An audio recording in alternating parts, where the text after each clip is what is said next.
اعوذ باللہ من الشیطان الرجیم بسم اللہ الرحمن الرحیم اللہم صلی علی محمد وآل محمد۔ غدیریوں کو، حلالیوں کو عید غدیر بہت بہت مبارک ہو۔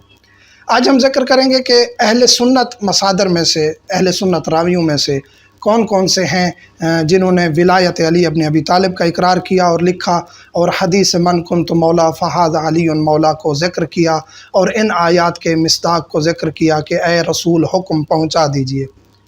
تو اس کے بارے میں کافی چیزیں موجود ہیں جو ہم ڈسکس کریں گے۔ ہر شخص کی ذمہ داری ہے کہ وہ حقیقت کو پہچانے، جانے کہ حقیقت کیا ہے۔ ضد پہ، اپنے آباء و اجداد کی ضد پہ نہیں ٹھہرے رہنا چاہیے۔ رسول کریم صلی اللہ علیہ وآلہ وسلم کو حکم خدا ہوتا ہے، یا ایھا الرسول بلغ ما انزل الیک من ربک، کہ اے رسول وہ پیغام پہنچا دیجئے جو آپ کی ذمہ داری لگائی گئی ہے۔ اگر آپ نے یہ پیغام نہ پہنچایا تو آپ نے رسالت کا کوئی پیغام نہیں پہنچایا۔ یہ خداوند کریم کی طرف سے سخت پیغام تھا۔ حجۃ الوداع کے بعد رسول کریم نے جوفہ کے قریب غدیر خم کے مقام پر پھر حاجیوں کو اکٹھا کیا اور پھر وہاں ولایت علی ابن ابی طالب کا اقرار کروایا۔ بلند کیا ہاتھ مولا امیر کائنات کا اور کہا کہ یہ میرا وزیر جانشین ولی اور میری طرف سے یہ آپ پر سردار ہے۔ من کنت مولا فہذا علی مولا۔ پھر وہاں راوی کہتے ہیں کہ یہ آیت اتری الیوم اکملت لکم دینکم واتممت علیکم نعمتی ورضیت لکم الاسلام مدینہ، کہ آج دین مکمل ہوا، نعمتیں تمام ہو گئیں اور اللہ راضی ہو گیا ولایت علی کے بعد۔ تو اگر ولایت علی آپ رسول کے بعد نہیں مانتے تو پھر دین مکمل نہیں ہوتا۔ یہ کچھ چیزیں ہیں جو اہل سنت، کچھ محققین اب پیش کر رہے ہیں، اور علی علیہ السلام کو مولا مانتے ہیں۔ مولانا طارق جمیل کے بھی کلپ موجود ہیں، الحمدللہ معیار مودت پر پورا اترنے کی کوشش کر رہے ہیں۔ اسی طرح ڈاکٹر محمد علی انجینئر کوشش کرتے ہیں مودت کا تقاضا پورا کرنے کی، لیکن بعض اوقات وہ ڈنڈی مار جاتے ہیں۔ میں ان کا احترام کرتا ہوں، محقق ہیں، لیکن وہ ڈنڈی مار جاتے ہیں۔ کیا بیان کیا گیا ہے اہل سنت کتب میں سے؟ یہ جو آیات ہیں کہ اے رسول پیغام پہنچا دیجئے، اگر آپ نے پیغام نہ پہنچایا تو آپ نے رسالت کا کوئی کام نہیں کیا۔ اس کے بارے میں بھی جلال الدین سیوطی نے لکھا ہے کہ یہی پیغام تھا مولا امیر کائنات کا۔ پھر پیغام پہنچنے کے بعد آیت نازل ہوئی الیوم اکملت لکم دینکم۔ اس کے بارے میں بھی محققین اور مورخین اور محدثین کہتے ہیں کہ یہ وہی اعلان تھا جس کے بعد پھر یہ آیت نازل ہوئی۔ اس کے بارے میں تھوڑا حوالے اور انشاءاللہ یہ چیزیں ڈسکس کرتے ہیں۔ ابو ہریرہ روایت کرتے ہیں۔ ابو ہریرہ بہت ہی موثق شخصیت ہیں اہل سنت کے نزدیک، اور وہ یہ حدیث پیش کرتے ہیں کہ 18 ذی الحج، یہ حوالہ ہے تاریخ دمشق کا۔ تاریخ دمشق کتاب ہے اہل سنت کی، جلد نمبر 42 میں کہتے ہیں کہ 18 ذی الحج عید کا دن ہے۔ 18 ذی الحج عید کا دن ہے، اور اس دن روزہ رکھنا ثواب ہے۔ کیونکہ رسول کریم نے فرمایا الیوم اکملت لکم۔ اس کے یعنی یہ آیت جو نازل ہوئی اس ضمن میں کہ رسول کریم صلی اللہ علیہ وآلہ وسلم نے فرمایا من کنت مولا فعلی مولا، کہ جس کا میں سردار ہوں اس کا علی سردار ہے۔ یہ ابو ہریرہ کہہ رہے ہیں کہ اس دن روزہ رکھنے کا بھی ثواب ہے 60 سال کی عبادت کا، اور یہ پس منظر ہے اس ثواب کا، اور یہ آیت اس لیے نازل ہوئی کہ دین مکمل ہوا علی کی ولایت کے بعد۔ پھر آگے جو ہے مسند احمد، کتاب مسند احمد جو ہے احمد بن حنبل موثق ترین شخصیت اور اہل سنت کی موثق ترین کتاب، جلد نمبر 38 تحقیق کی ہے، جو تحقیق ہے جلد نمبر 38 میں شعیب الارنبوط کی۔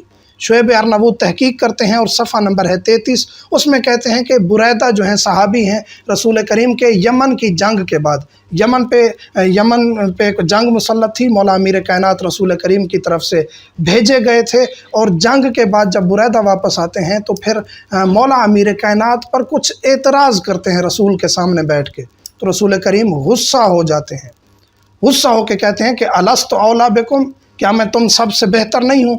کیا میں تم سب کی جان و مال پر فضیلت نہیں رکھتا؟ تو سب کہتے ہیں جی بالکل۔ تو پھر کہتے ہیں جس طرح میں ہوں اسی طرح علی تم پر افضل ہے۔ پھر وہیں فرمایا کہ من کنت مولا فعلی مولا، کہ جس کا میں سردار ہوں اسی طرح علی آپ پر سردار ہے۔ تو جو بھی رسول کو من سبہ فقط سبنی، جس نے علی کو برا بھلا کہا اس نے مجھے برا بھلا کہا۔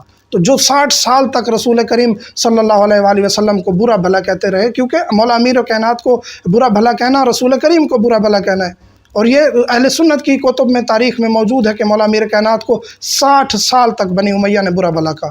تو ہم پھر رسول کے ساتھ ٹھہریں یا ان کے اوپر برا بھلا کہنے والوں کے ساتھ ٹھہریں؟ یہ انصاف میں آپ پر چھوڑتا ہوں۔ اس کے بعد سنن ابن ماجہ، سنن ابن ماجہ عام کتاب نہیں ہے، صحاح ستہ میں سے ہے۔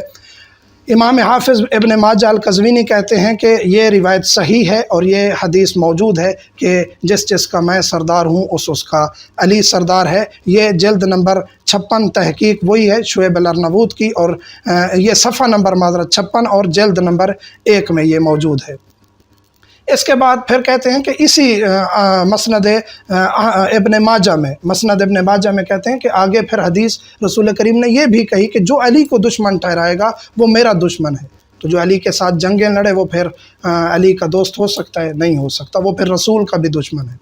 اس کے بعد کتاب شرح مشکل الآثار امام طحاوی، یہ بھی تحقیق الارنبوط ہے، جلد نمبر 5 صفحہ نمبر 18، کہ یہ حدیث صحیح و سند ہے کہ جس جس کا میں سردار ہوں اس کا علی سردار ہے۔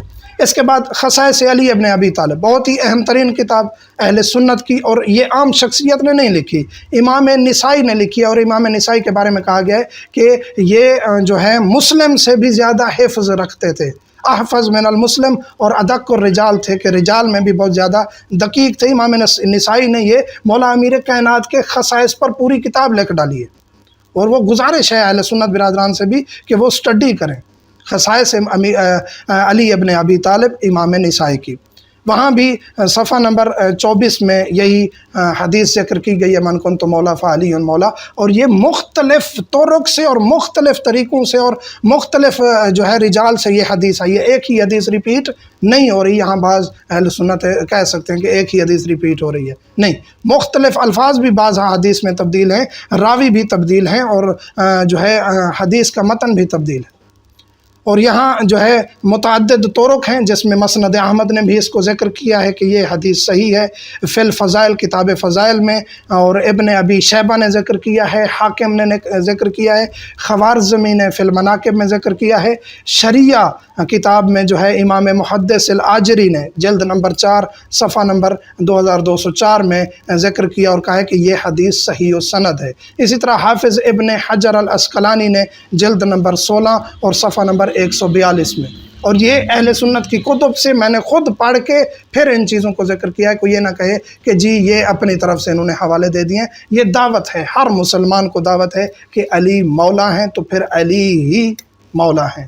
علی اور علی کے بیٹوں کے ساتھ عداوت کر کے، علی کے والد کے ساتھ عداوت کر کے ان کو ولی تو ظاہری طور پہ اگر آپ مان لیں، بعض ظاہری طور پہ بھی نہیں مانتے، وہ تو ابن الحرام ہے، کیونکہ یا علی لا یحبک الا طیب الولادہ ولا یبغضک الا خبیث الولادہ، کہ اے علی آپ سے محبت فقط وہی کرے گا کہ جو حلال زادہ ہے۔ یہ حدیث کے لفظ ہیں، اہل سنت کتابوں میں موجود ہے، اور بغض رکھتا ہے وہ حرام زادہ ہے۔ جو علی سے محبت نہیں رکھتا وہ اپنے اندر خود انصاف کر لے کہ علی کی محبت اس میں ہے یا نہیں ہے، علی کی مودت اس میں ہے، علی کو وہ ولی مانتا ہے، سردار مانتا ہے، آقا مانتا ہے، علی کے بیٹوں کو، علی کے والد کو وہ سردار اور آقا مانتا ہے، تو محبت ہے؟ نہیں تو نہیں ہے، پھر وہ خالی ڈھانچہ ہے اس کے اندر محبت کا۔ اور علی کو ولی مانے، علی کو سردار مانے، علی کو آقا مانے، کیونکہ اتنے سارے آپ کو حوالے بھی دیے ہیں اور اتنی ساری احادیث بھی ذکر کی ہیں اور قرآن کی آیات بھی ذکر کی ہیں کہ علی ولی ہیں، سردار ہیں، وزیر ہیں رسول کے، اور جو ولی اور سردار ہو اور وزیر ہوں رسول کے، ان کا پھر گیپ نہیں آ جاتا، وہ ڈائریکٹ وزیر اور ولی ہوتے ہیں۔ مومنین سے ملتمس ہوں ہمیں دعاؤں میں یاد رکھا کریں۔ الحمدللہ رب العالمین۔